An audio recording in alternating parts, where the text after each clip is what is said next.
Yeah, so I just want to give a very high-level talk about Jam. This is not going to be technical. You don't need any sort of background. You probably should know a little bit about blockchain and how it works generally. But I also want to offer the ability for anybody in the audience at any point during the talk to ask questions. I will repeat your question if you ask it, so the stream can hear it. But please, stop me at any point if you want something clarified or whatever else.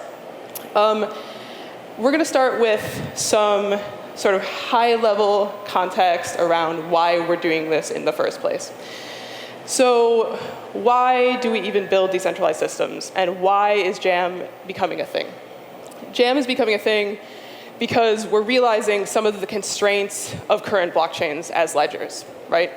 So you can see this happening throughout history, very modern history, especially as the internet becomes more constrained. So there are, as I would say, kill switches among large platforms that have sort of monopolies over a lot of the internet. And even in my lifetime, I'm not very old, even within my lifetime, many of these platforms have become more and more centralized as time goes on. Power tends to centralize, infrastructure tends to centralize, and social networks tend to centralize, social graphs.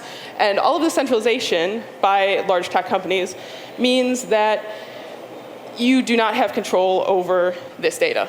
Something can just go offline. And here I have a few examples. You may not agree with what some of these say. You may not agree with what some of these platforms have done. However, I would posit that it does not matter. The whole reason that we're doing this stuff is that anyone can build anything that is unstoppable. And these are things that have been stopped. And these are things that have affected real people. So in 2021, Google is in the Play Store, Apple Play Store, and AWS kicked off Parler, which was a right-wing social network. Again, you may or may not agree with this, but the effect of this was that the entire website, with all of the social connections, all of the data, it was basically dead in 24 hours. No one could access this, right? And we've seen the same thing with Cloudflare, for instance. Cloudflare has deplatformed certain websites, which makes the website inaccessible, and then they had to move to more decentralized networks in order for people to use them. In 2022, PayPal and Patreon cut off a bunch of creators. So they changed their terms of service, and they put a bunch of people out of money, basically. This really affected a lot of people. And the payment processors is a very important part of this. So it's not just decentralized hosting, it's also decentralized finance, right? And so we have both of these things in blockchain, but we should have more of them and have them more composable. So in 2023, Reddit did a big purge of a lot of communities.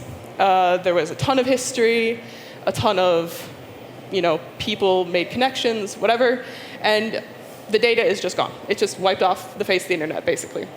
Luckily, we have things like the Wayback Machine, which archive these things. However, the Wayback Machine can also be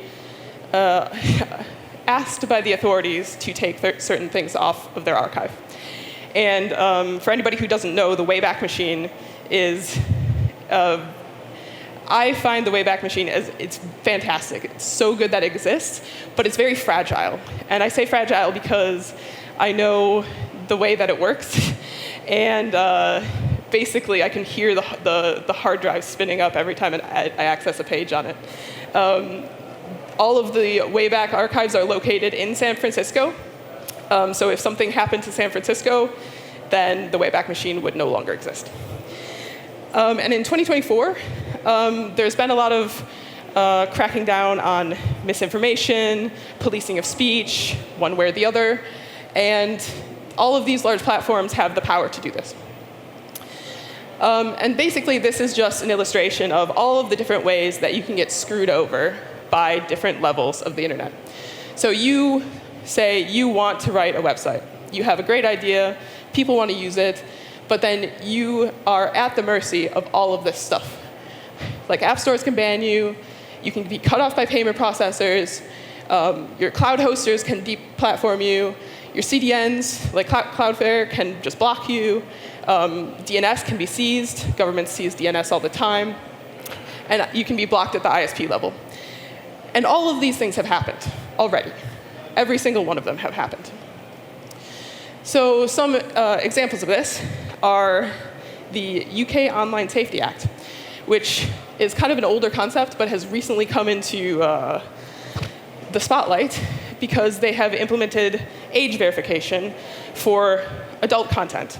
And originally, this was specifically called the porn ban. However, if your website is not compliant with this and is like a hoster of just like generic images, then they will just sue you or say like you can't do that.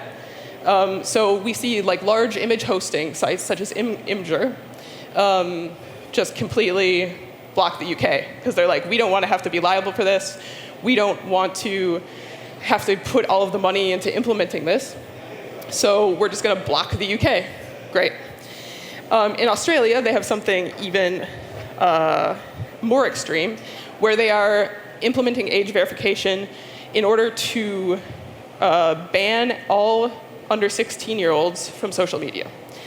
But this is the thing, right? It might sound good in practice. You're like, oh yeah, I mean, that seems fine. But it's not going to stop there. Like, it never stops there.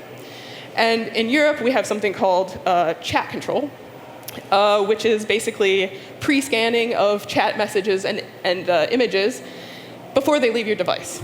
And this would compromise end-to-end encrypted messengers completely. And this is the second time they very recently, within the past week, it got shot down. But they're trying again through different avenues. And people use different arguments to say why this is good, but it is all mass surveillance. So do we want this to be the new web? I don't want it to be the new web. Like, it doesn't have to be. And that's why I'm talking to you about this. So a way around this is decentralization.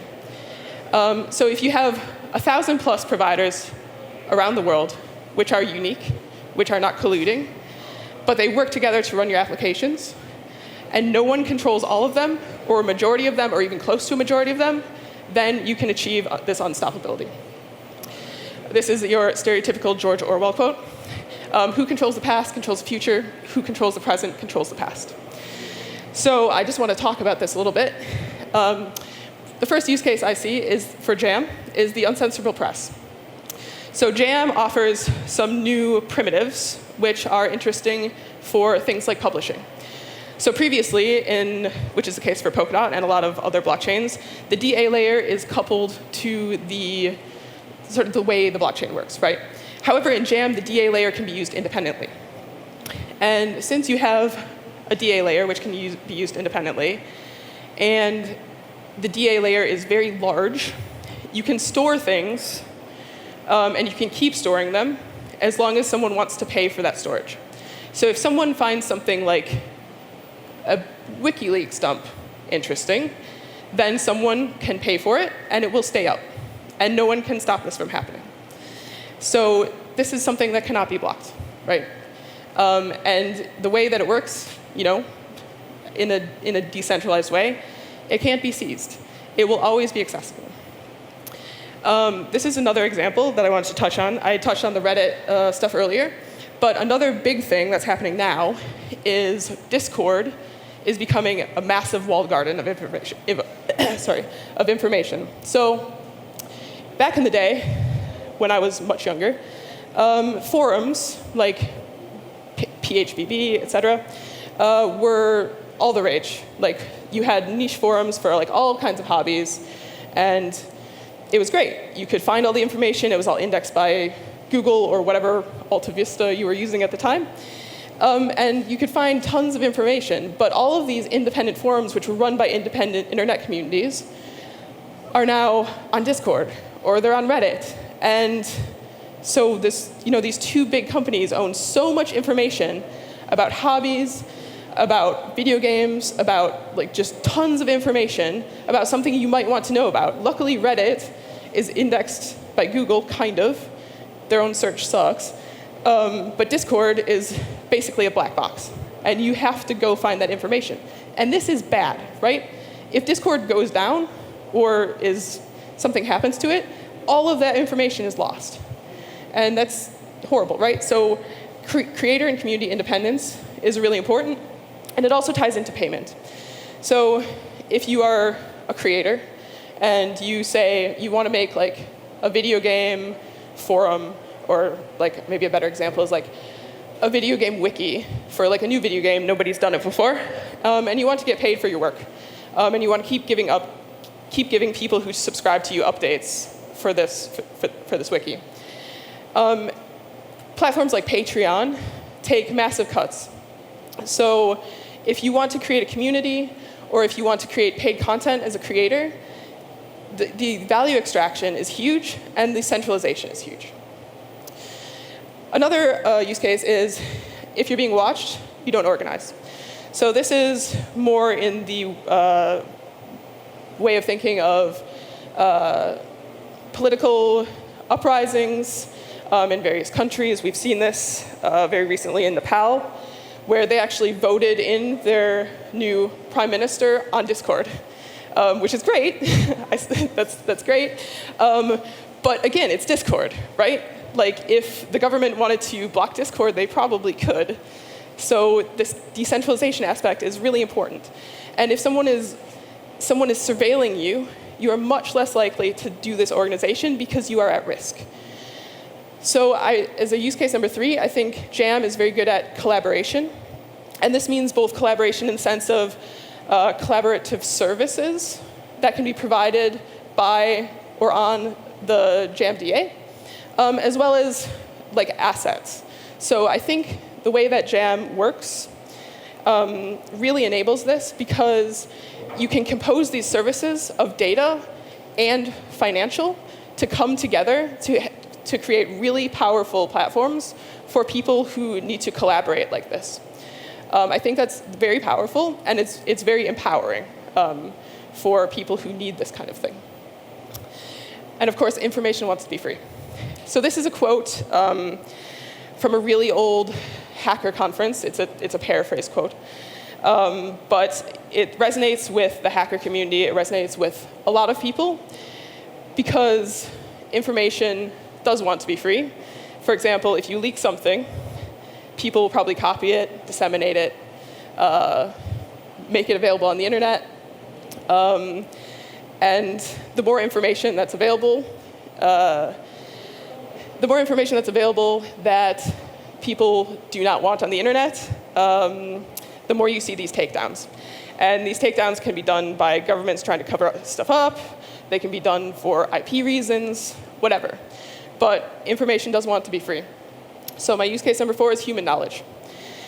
If you have the ability to create a content distribution system, which I believe you could do on Jam, then you get rid of this whack-a-mole that governments play with certain websites, where, for example, Sci-Hub, right? You have a ton of human knowledge hosted for anyone who can access the website. However, it's illegal content, so governments tend to take it down. But it is a game of whack-a-mole, because these sites always come up again and again and again and again over a decade now, things like Pirate Bay, etc.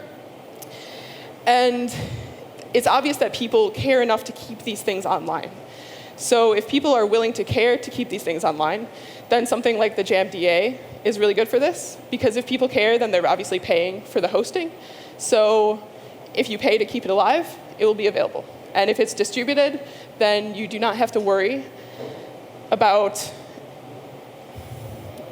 this problem, basically. So then you can have common platforms for common goods. And the discoverability could be better, because you don't have to have these like hidden URLs. You could still have privacy layers, encrypted transport, dark web type stuff. It's all possible. So when deplatforming destroys you, when censorship is real, when permanence matters, when extraction is unbearable, you need Jam. And a lot of the points that people make when I bring stuff like this up is, oh well, the current government's not going to do anything bad with this. It's fine, like it's limited in scope. But governments change, laws change, nation states change. So it's always the case that tomorrow might not be fine. And that sounds like a little bit pessimistic of me, but I don't mean it in that way. I mean it in a take care of yourself and take care of your communities, because things might not always be fine. So in general, I believe there to be three truths. Every platform, like Web 2 platforms, centralized Web 2 platforms, are prisons. Every kill switch, like I talked about earlier, will eventually be used if they have the power to do it. And infrastructure is power, and that's why we're building infrastructure. In general, I think this is the gist of it. You get it. It's very important. And I think that the architectural capabilities of Jam really allow these things to come out due to the way that the data availability works, the storage works, and the service composability works. So all of these things can be built, and I believe they will be built. So build on Jam and be the rebellion. Yay. Erin, that was so good. I feel like we just became best friends because I love everything you just said. We're going to do questions from the audience. There's so many of you. I know somebody has a question for Erin. We do have a microphone for you. Okay, here we go. We love this. Hello, Erin. Thank you. Why do you think Jam is especially good for those use cases compared to Polkadot? Yeah, so I knew this was going to be a big question. Can you repeat it too, just for the translators? That's okay. The question is, why is Jam good for building these services rather than on Polkadot? So, as I said at the beginning, I believe this to be especially possible on Jam due to the capabilities and size of the DA layer. So the DA layer will be 2 petabytes, I believe, and it is accessible without having to access on-chain storage. So you can use the DA layer to do very interesting things. And the DA layer, you can think about the DA layer as memory, right? So you can store things in memory, you can retrieve things from memory, and you don't even have to touch the blockchain to do that. You can, you need to pay for the storage, but the way that it works is much more flexible and generic. So you can build services on Jam which access DA, which access payment rails, which access smart contracts, and then compose these together in ways that we cannot do on Polkadot now. Very good. We have time for one more question. Yeah. So when I read the original gray paper, the first thing that came to my mind was a switching services layer. And it would extend beyond Polkadot as well, from what I interpreted. Can you maybe elaborate on that or discuss that a little bit? Oh, what kind of layer, sorry? What I would consider a switching services layer. So information interchanging, whether it could be financial or data or otherwise, that could travel even beyond Polkadot. I think the question is, tell me if I'm wrong, I think the question is there a way for services on Jam to travel to other networks? Yes, I mean, it's the same as Polkadot in that respect. Bridges will still exist. We can, Hyperbridge, Snowbridge, all of these bridges will still exist. But Jam does have unique capabilities that maybe, since these bridges are mainly, at the moment, for assets, we will see what bridges we need in the future to make them more generic to work with Jam if people want to manipulate data on Jam. Amazing. Thank you so much, Erin. That was so great. And I love your pink hair. So good.